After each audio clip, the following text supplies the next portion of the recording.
We currently have a situation on our hands, and that is the router we want to be the active forwarder for an HSRP group is not the active forwarder. And we can verify this with the show standby brief command. It will clearly indicate who the active forwarder is and who the standby router is.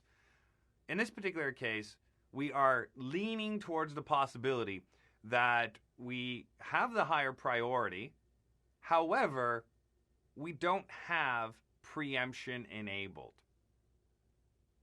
Preemption is going to tell the router, if you have the higher priority, you will be the active forwarder and it will take over the active forwarding role. However, if preemption is not enabled and there is another router that is currently the active forwarder, regardless of the priority, it will remain the active forwarder because preemption is not enabled on that router. Let's analyze the situation we currently have here. DSW1 is supposed to be the active forwarder. And if I type in show standby brief, there we go. We can see here that the active device is 10112 and the standby device is local, meaning that we are the standby router. So if we go to DSW2, we'll see on DSW2 with the output of show standby brief that DSW2 is the active forwarder for group 10. We can also verify this with traceroute. Let's go over to PC1. We'll type in trace RT and we'll trace out to the internet 192.0.2.1. And all I want to see here is the first hop. I don't care about anything else. I really don't. I want to know, is it DSW1 or DSW2 that is going to be responsible for forwarding this particular trace that I am doing? So all I'm looking for here is the real IP address of DSW1 or DSW2. So the real IP address of DSW1 is 10.1.1.1, and the real IP address of DSW2 is 10.1.1.2, and that is the IP addresses of their SVIs. While this is tracing, there we go, we saw the result right there. So 10.1.1.2, that's DSW2. So if we go back to DSW2, we can see that with the output of show run interface VLAN 10, its IP address is 10.1.1.2. So it is currently forwarding traffic for HSRP group 10. That was confirmation for us right there. So what is the problem specifically? Well, if we look at the output again of show standby brief, we'll see here that it says preemption is enabled. So that means the P. If we go back to DSW1, notice we don't have a P listed right there. It's missing.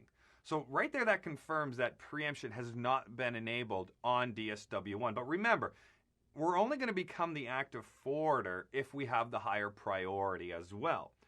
So if I analyze DSW1's priority, which is 110 right now, versus DSW2's priority, which is 100, we can clearly see that DSW1, if preemption was enabled, would become the active forwarder.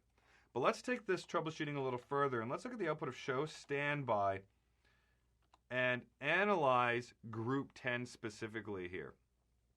When it comes to the preemption, it says preemption is disabled. So no longer are we looking at the brief output. I want to see it right here. Preemption is disabled. And it currently says that the active router is 10.1.1.2 and it has a priority of 100. Our priority is 110 for the local device, and it is configured at 110. Even though we have this tracking object configured down here, notice that it is not decrementing our priority at all.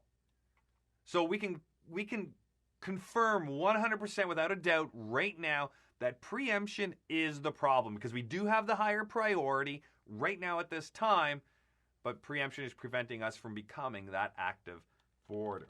If we look at the output of show run interface VLAN 10, we'll also see here that there's no standby 10 preempt command at all. We'll configure that right now. So interface VLAN 10, standby 10 preempt, and that's going to solve our problem. Well, we should see here that we become the active forwarder for the group, and we did. And if we go to DSW2, we'll see that it went to the speak state. And then we should see here that it moves into the standby state because there's no other router that's currently in the standby state. Going back to look at our show standby brief command, we'll see from this output that the P is now listed in the output, so preemption is enabled. And we look at the output of show standby, we'll see that it says preemption enabled. Now if we go back to PC1, we issue the exact same trace again. We should see that the traffic is now going to go through DSW1 at the IP address of 10.1.1.1, and that's what we want. And again, we don't care about the rest of the trace. I don't care if it's going where it's going after that. I just want to know, is my first hop right now DSW1? And there it is, 10.1.1.1. Problem is solved. We have successfully made DSW1 the active forwarder for Group 10.